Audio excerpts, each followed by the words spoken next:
Subscribe कीजिए the biology channel और bell icon को प्रेस कीजिए।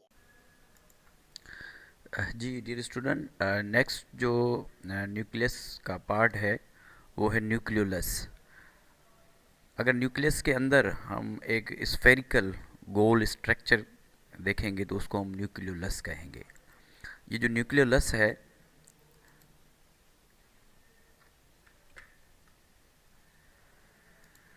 ये न्यूक्लियस के अंदर, ये न्यूक्लियस है और न्यूक्लियस के अंदर ये स्फेरिकल बॉडी है। इस स्फेरिकल बॉडी को हम न्यूक्लियोलस कह रहे हैं। ठीक है, तो अगर न्यूक्लियोलस के नंबर्स की हम बात करेंगे तो न्यूक्लियोलस एक सेल में कई हो सकते हैं या एक सेल में एक न्यूक्लियोलस, एक या एक से ज़्यादा एक न्यूक्लियस के अंदर हो सकते हैं। तो ये जो नंबर्स हैं ये सेल टू सेल डिफरेंट होते हैं। ये जो न्यूक्लियोलस है सेल डिवीजन के दौरान ये डिसअपियर हो जाता है और दोबारा जब सेल टूट जाता है और न्यूक्लियस रीअपेयर होता है तो न्यूक्लियस रीअपेयर होने के साथ ये दोबारा रीअपेयर हो जाते हैं। अगर न्यूक्लियोलस की हम बात करेंगे तो न्यूक्लियोलस बना हुआ है आरएनए और राइबोसोम का। अगर न्यूक्लियोलस का हम स्ट्रक्चर देखेंगे तो न्यूक्लियोलस बना हुआ है कुछ यूँ, इसके सेंटर में यूँ थ्रेड लाइक स्ट्रक्चर होते हैं और इसके पेरिफेरल पोजीशन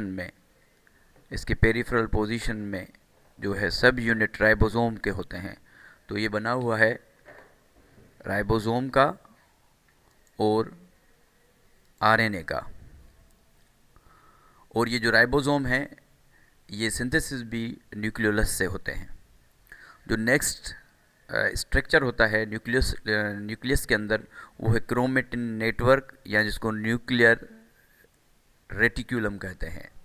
क्रोमेटिन नेटवर्क या न्यूक्लियर रेटिक्यूलम, न्यूक्लियस के अंदर ये आपको जो थ्रेड लाइक स्ट्रक्चर नज़र आ रहे हैं जो कि न्यूक्लियोप्रोटीन के बने हुए हैं, यानी कि डीएनए और प्रोटीन के बने हुए हैं।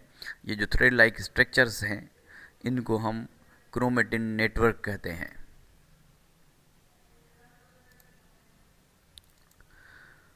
क्रोमेटिन नेटवर्क हम देख सकते हैं जब सेल डिवाइड नहीं हो रहा होता, नॉन डिवाइडिंग सेल में जो इंटरफेज होता है ना, जब सेल डिवीजन अपने आप को तैयार करता है डिवाइड होने के लिए, तो वो नॉन डिवाइडिंग सेल होता है, उसमें आपको क्रोमेटिन नेटवर्क नज़र आता है।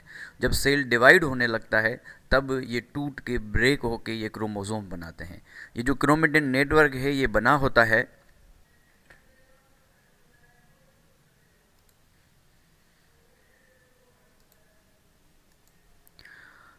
होता है डीएनए और हिस्टोन प्रोटीन को।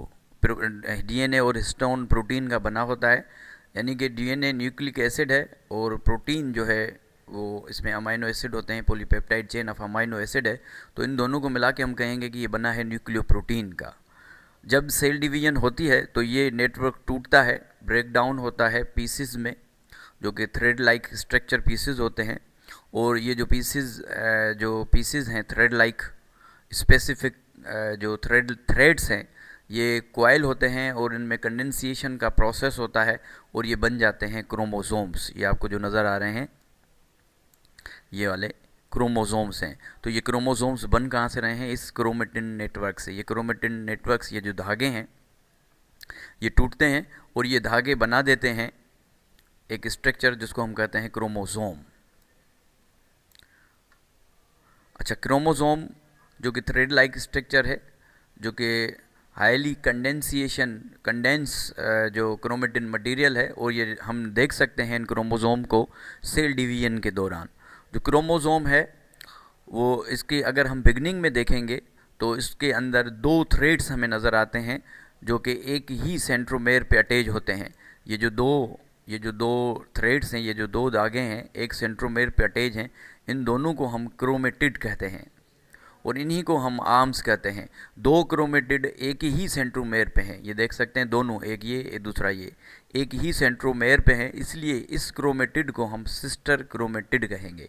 अगर कोई एक और क्रोमोसोम यहाँ पे होगा, एक बाजू किसी और क्रोमोसोम की और एक बाजू इसकी, तो उसको हम नॉन सिस्टर क्रोमेटिड कहेंगे, क्योंकि ये एक ही सेंट्रोमेयर पे दोनों आर्म्स अटैच हैं, तो इसको हम सिस्टर क्रोमेटिड। देखें कि ये एक सेंट्रोमेर है और इस सेंट्रोमेर पे ये एक क्रोमेटिड है और ये दूसरा क्रोमेटिड है। ठीक है, तो ये दोनों क्रोमेटिड एक ही सेंट्रोमेर पे हैं, तो ये हो जाएंगे सिस्टर क्रोमेटिड। ठीक है, अगर हम दूसरा एक क्रोमोसोम देखें तो इसकी अगर हम दो बाजू देखें, एक ये और एक ये, अब देखें एक ये बाजू इसकी और एक ये बाजू इसकी, तो इसको हम कहेंगे नॉन सिस्टर क्रोमेटिड। ठीक है, समझ गए।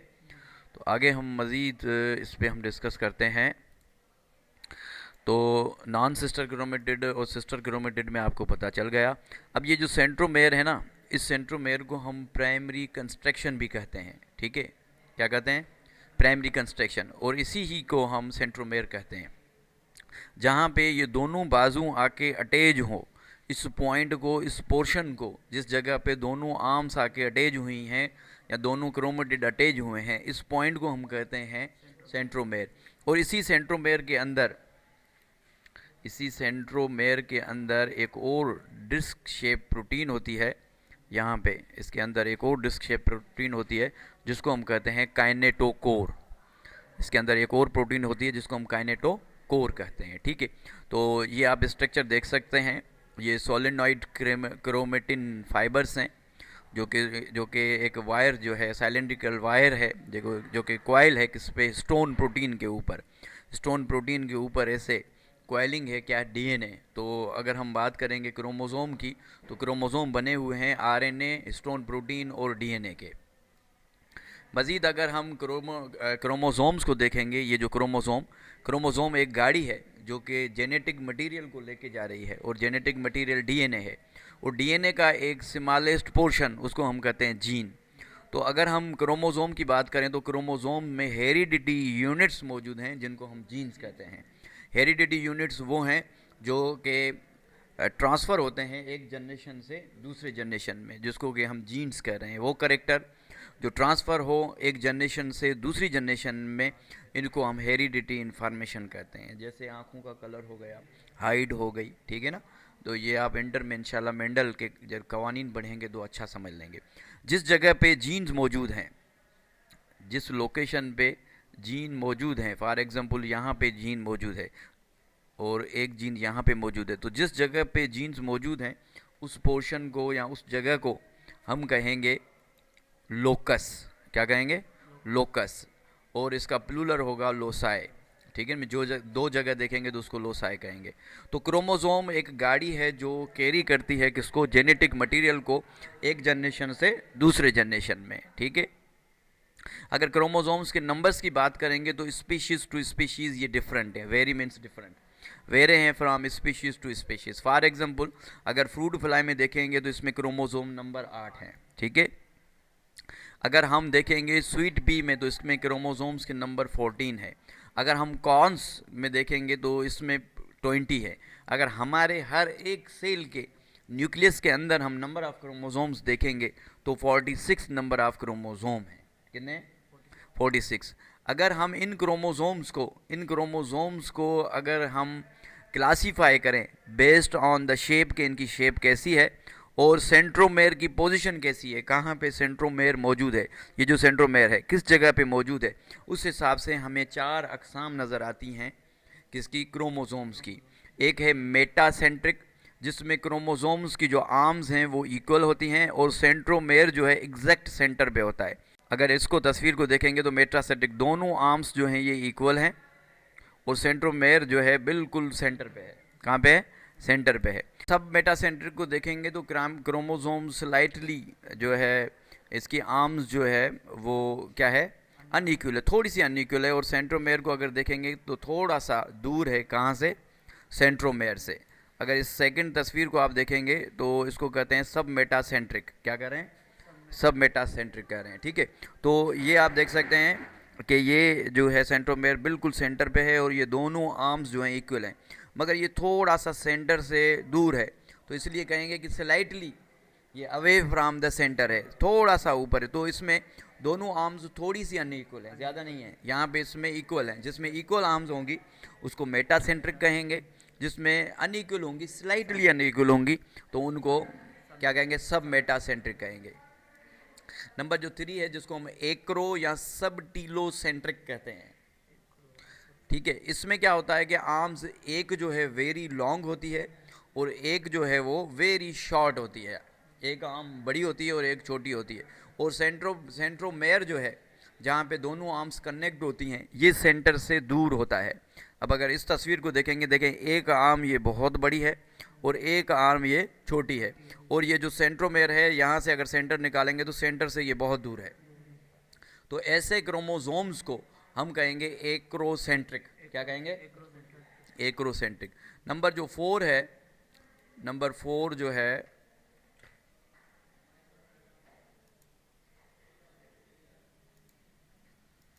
नंबर 4 है टीलोसेंट्रिक। टीलोसेंट्रिक में जो सेंट्रोमेयर है वो एंड पे होता है। सेंट्रोमेयर अगर आप देखेंगे बिल्कुल एंड पे आपको नज़र आएगा। ठीक है, और जस्ट आपको just like a J shape आपको क्रोमोसोम्स नज़र आएंगे। Thank you so much.